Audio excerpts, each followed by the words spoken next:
हम लोग इस यूनिट 2 करंट इलेक्ट्रिसिटी का कंप्लीट कर रहे थे। ठीक है, पिछले क्लास में हम लोग इलेक्ट्रोमोटिव फोर्स यानी ईएमएफ के बारे में पढ़े थे और पोटेंशियल डिफरेंस के बारे में पढ़े थे। ठीक है, आज का जो हमारा टॉपिक है वो है कार्बन रेजिस्टर्स। क्या है कार्बन रेजिस्टर्स? चलिए देखते हैं हम लोग पहले कार्बन रेजिस्टर्स बने किससे होते हैं। और हाँ, इससे रिलेटेड एक बहुत इंपॉर्टेंट क्वेश्चन है जो एग्ज़ाम के पॉइंट ऑफ व्यू से और हमारे नॉलेज के पॉइंट ऑफ व्यू से बहुत ज़्यादा इंपॉर्टेंट है, तो अभी हम बताएंगे, उसको देखिएगा। ठीक है, तो they are made from mixture of carbon black clay and resin binder which are pressed and then molded into cylindrical rods by heating. The rods are enclosed in a ceramic jacket. ठीक है, जो हमारा carbon resistors है वो इस किससे बना होता है? ये बना होता है कार्बन ब्लैक के क्ले एंड रिजाइन ब्लेंडर के मिक्सचर से। जो है सो क्या किया जाता है, एक दबाव के साथ में सिलेंड्रिकल फॉर्म में उसको दबाया जाता है, प्रेस किया जाता है।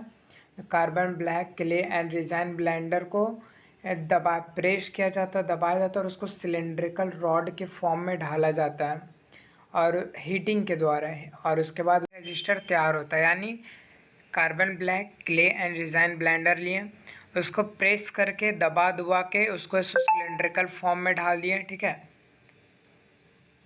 सिलेंड्रिकल फॉर्म में ढाल दिए और हीटिंग के थ्रू है सो उसको मतलब सिलेंड्रिकल फॉर्म में हीटिंग के थ्रू है सो उसको तैयार कर दिया। ठीक है, तो यही हो गया कार्बन रेजिस्टर। इसका है सो भी हम फिगर दिखाएंगे आपको। The rods are enclosed in a ceramic jacket. ठीक है, ये सो सेरेमिक जैकेट के थ्रू क्या होता है, इनक्लोज होता है यानी पैक किया जाता है। ठीक है, ताकि किसी प्रकार का बोल सकते हैं कि बाहरी इफेक्ट, बाहरी टेम्परेचर का कोई भी असर इस पर ना पड़े। अब देखते हैं दिस आर एक न्यू टॉपिक, मतलब इसके आगे का point. These are widely used in electronic circuits of radio receivers amplifiers etc। बहुत ही कम यूज होता है, लेकिन कौन कौन से इलेक्ट्रॉनिक सर्किट्स में यूज होता है, तो रेडियो रिसीवर्स के रूप में। ठीक है, रेडियो जो रिसीव करता है बातों को उसके रूप में, और एम्पलीफायर्स के रूप में, इत्यादि इत्यादि। ठीक है, values range from few ohms to several million ohms. इसका वैल्यू की अगर बात करें तो कुछ ओम से लेकर कुछ मिलियन ओम्स तक होता है, वैल्यूज की बात करें तो। ठीक है, एक सर्टेन नहीं है, बट कुछ ओम से लेकर सेवरल मिलियन ओम्स तक होता है। They are quite cheap and compact. ठीक है, ये देख सकते हो, ये कार्बन रेजिस्टर्स है। ठीक है, बाहर में सो सेरेमिक जैकेट भी उड़ाया गया। अब ये सो लेयर है, अभी हम लोग इसी लेयर के बारे में पढ़ेंगे। ठीक है, पहला की बात करें तो फर्स्ट सिग्निफिकेंट फिगर ये है, दूसरा सेकेंड, तीसरा डेसिमल मल्टीप्लायर और चौथा टॉलरेंस। अब इसी के डिपेंड पे सो आपको सो आगे क्वेश्चन जो मिलेंगे उसको हम लोग डील करेंगे। Colour code for carbon resistors. Carbon resistors के लिए कलर कोड क्या क्या होता है, ठीक है, वो देखते हैं।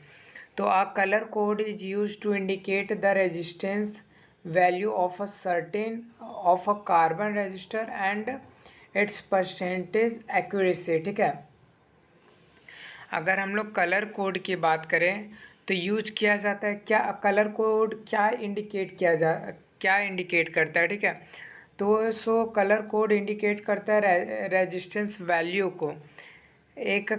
मतलब एक कार्बन रेजिस्टेंस के अंदर कितना रेजिस्टेंस वैल्यू है और उसका परसेंटेज, एक्यूरेट परसेंटेज को ही कलर कोड डिफाइन करता है। एक मिनट माय डियर फ्रेंड्स,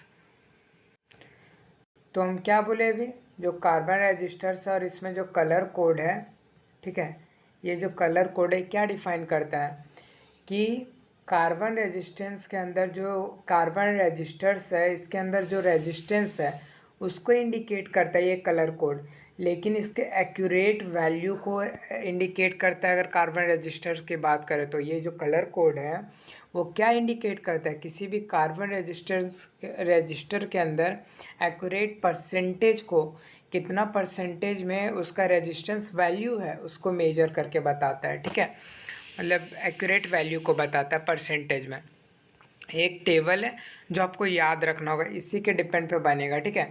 देख सकते हैं कलर है क्या बोल सकते हो इसमें, BB रोए, GB VGW, यानी black brown red orange yellow green blue violet green grape grape white, ठीक है।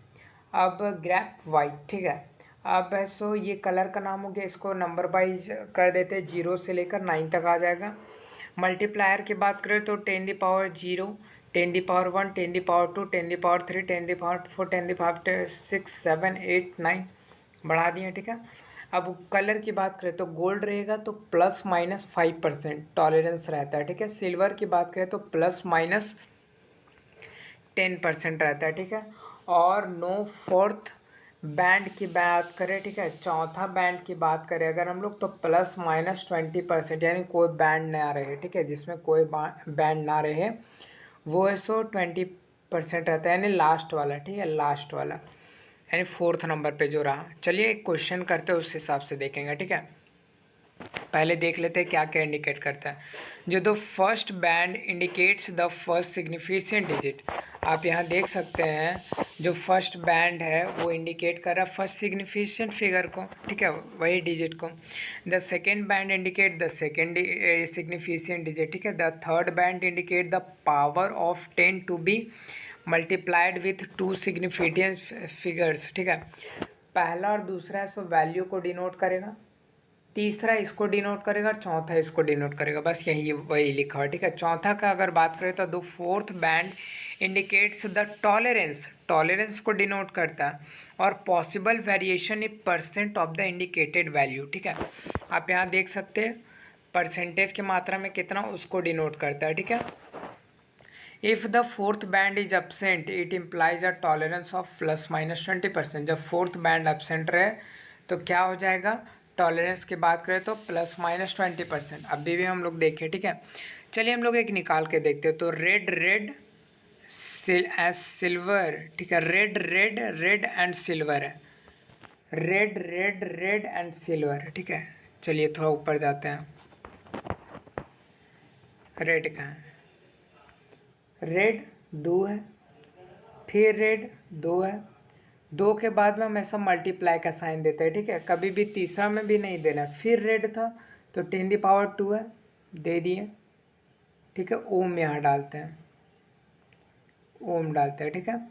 और फिर हमारा क्या था, सिल्वर, यानी ±10%, 10%, यानी 22 10⁻2 ओम 10%, 22 10⁻2 ओम ±10%, आ गया ना, समझ में आया। चलिए अब देखते हैं, येलो, येलो है, येलो का कितना है देखिए, येलो का कितना है 4 पुट कर दिए। चलिए अब हम लोग देखते हैं वायलेट, वायलेट का कितना है, देखिए वायलेट का 7, यानी 4 7 इतना आया, ठीक है। अब इंटू का साइन बिठाएंगे। अब उसके बाद देखिए ब्राउन, ब्राउन ब्राउन ब्राउन ढूंढिए, ब्राउन ढूंढिए, ब्राउन ब्राउन ब्राउन, ब्राउन का 10⁻1, ठीक है, यानी 4 7 10⁻1, फिर प्लस माइनस, अब क्या है वो देखते हैं, प्लस माइनस गोल्ड है, गोल्ड है, गोल्ड का कितना दिया हुआ है देख सकते हैं ±5%, तो ये बिठा देंगे हम लोग ±5%, तो हमारा ये तो आ गया 4 7 × 10⁻1 ओम ±5%। बस यही तरह और भी जितने भी क्वेश्चन है आप उनको तो डील कर सकेंगे। अब कैसे आपको पता चल गया होगा, ठीक है।